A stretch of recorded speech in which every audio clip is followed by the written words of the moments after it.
नमस्कार। Super India news team में आपका स्वागत है। मैं हूं राजेश आर्य। आइए देखते हैं आज का विशेष समाचार। विशेष समान नागरिक संहिता की बाधाएं। समान संहिता की राह में सबसे बड़ी चुनौती वे मजहबी और जातीय मान्यताएं हैं जो कानूनी स्वरूप ले चुकी हैं।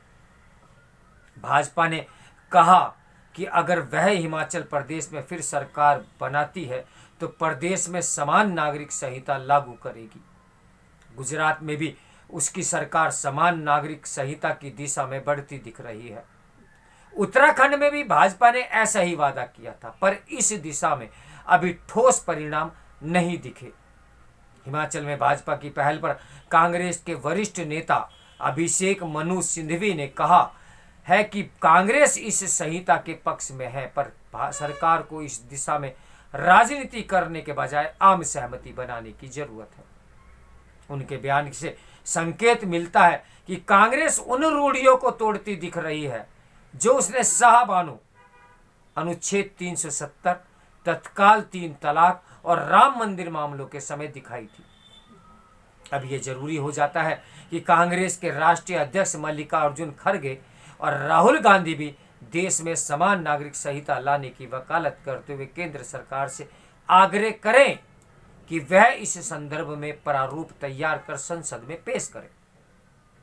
संविधान में दर्ज राज्य के नीति निर्देशक सिद्धांत यही अपेक्षा रखते हैं कि देश में समान नागरिक संहिता लागू हो, जिससे हर व्यक्ति के लिए एक ही तरह का कानून अस्तित्व में आ जाए जो सभी संप्रदायों और जातियों पर लागू हो। आदिवासी और घुमंतु जातियों भी इसके दायरे में आएंगी। केंद्र में सत्तारूढ़ मोदी सरकार से उम्मीद इसलिए है क्योंकि यह विषय भाजपा के मूल मुद्दों में शामिल है। इसमें सबसे बड़ी चुनौती विभिन्न समुदायों के व्यक्तिगत कानून और वे जातीय मान्यताएं हैं जो क्षेत्रीय सांस्कृतिक और धार्मिक परंपराओं को कानूनी स्वरूप देती हैं। इनमें सबसे बड़ा भेद और सबसे ज्यादा भेद महिलाओं से बढ़ता जाता है। जैसे कि मुस्लिमों के लिए कई पर्सनल कानून पूरी तरह पुरुषों के पक्ष में है। वह न्यायपालिका के लिए भी मुश्किल पेश करते हैं। पारिवारिक विवाद के मामलों में भी अदालतों को देखना पड़ता है कि पक्षकारों का मजहब कौन सा है और फिर उनके धार्मिक कानून के आधार पर विवाद का निस्तारण करती है। इससे व्यक्तियों का मानवीय पहलू तो प्रभावित होता ही है, अनुच्छेद 44 की भावना का भी अनादर होता है। ब्रिटिश कालीन भारत में सभी समुदायों के लिए विवाह, तलाक और संपत्ति के उत्तराधिकार से जुड़े अलग अलग कानून बने थे जो आज़ादी के बाद भी अस्तित्व में हैं। हालांकि अब तत्काल 3 तलाक को खत्म कर दिया गया है। वैसे तो किसी भी लोकतांत्रिक व्यवस्था का बुनियादी मूल्य समानता है, लेकिन बहुलतावादी संस्कृति, पुरातन परंपराएं और पंथ निरपेक्ष राज्य असमानता को बनाए रखने का काम करते रहे हैं। इसलिए समाज लोकतांत्रिक प्रणाली से सरकारें तो बदल देता है, लेकिन सरकारों को समान कानूनों के निर्माण में दिक्कतें आती हैं। इस जटिलता का सत्तारूढ़ सरकारें समझती भी हैं। अनुच्छेद 44 में कहा गया है कि राज्य देश के संपूर्ण क्षेत्र में नागरिकों के लिए समान नागरिक संहिता पर क्रियान्वयन कर सकता है।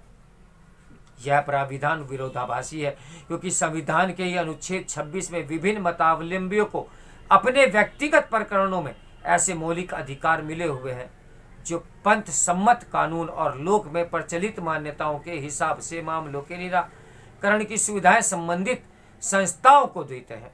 इसलिए समान नागरिक संहिता की डगर कठिन लग रही है और कठिन है भी। इस्लामी और ईसाईयत से जुड़े लोग यह आशंका भी व्यक्त करते हैं कि यदि कानूनों में समानता आती है तो इससे बहुसंख्यकों मसलन हिंदुओं का दबदबा कायम हो जाएगा, जबकि ये एक निरी भ्रांति है क्योंकि यह परिस्थिति तभी बन सकती है जब बहुसंख्यक समुदाय के कानूनों का एक पक्षीय नजरिया अपनाते हुए अल्पसंख्यकों पर थोप दिया जाए, मगर पंथ निरपेक्ष लोकतांत्रिक व्यवस्था में यह संभव नहीं है। विभिन्न पर्सनल कानून बनाए रखने के लिए पक्ष में यह तर्क भी दिया जाता है कि समान कानून उन्हीं समाजों से चल सकता है जहां एक समुदाय के लोग रहते हैं। भारत जैसे बहुलतावादी देश में यह इसलिए मुश्किल है क्योंकि पंथ निरपेक्षता के मायने हैं कि विभिन्न पंथों के अनुयायियों को उनके मजहब के अनुसार जीवन जीने की छूट हो। इस विविधता के अनुसार समान अपराध प्रणाली तो हो सकती है, किंतु समान नागरिक संहिता संभव नहीं। इस दृष्टि से देश के में समान दंड प्रक्रिया संहिता तो बिना किसी विवाद के आजादी के बाद से लागू है, किंतु समान संहिता के प्रयास अदालती निर्देशों के बावजूद संभव नहीं हुए। इसके विपरीत संसद निजी कानूनों को ही मजबूती देती आ रही है और देती रही है। हालांकि जैसे जैसे समुदाय शिक्षित होते जा रहे हैं, वैसे वैसे निजी कानून और मान्यताएं निष्प्रभावी होती जा रही हैं। अधिकांश पढ़े लिखे मुस्लिम अब शरिया कानून के अनुसार न तो 4-4 शादियां करते हैं और न ही 3 बार तलाक बोलकर पति पत्नी से संबंध विच्छेद ही हो रहे हैं। हिंदू समाज का जो पिछड़ा तबका शिक्षित होकर मुख्य धारा में शामिल हो गया है, उसने भी लोक में व्याप्त मान्यताओं से छुटकारा पा लिया है। कुछ मामलों में उच्च और उच्चतम न्यायालयों ने भी ऐसी व्यवस्थाएं दी हैं जिनके चलते प्रत्येक मतावलंबी के लिए व्यक्तिगत रूप से संविधान सम्मत पंथ निरपेक्ष कानूनी व्यवस्था के अनुरूप कदम ताल मिलाने के अवसर खुलते जा रहे हैं।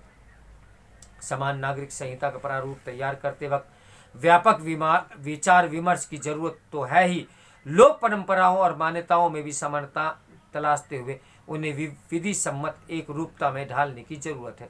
यदि ऐसा लचीलापन आता है तो शायद निजी कानून और मान्यताओं के परिप्रेक्ष्य में अदालतों को जिन कानूनी देव पेचीदगियों का सामना करना पड़ता वे दूर हो जाएगी। देखते हैं कि आगे क्या होता है समान नागरिक संहिता की बाधाओं को लेकर। तो मेरे साथ बने रहिए सुपर इंडिया न्यूज टीवी की ब्रेकिंग न्यूज के लिए। नमस्कार, मैं हूं राजेश आर्या।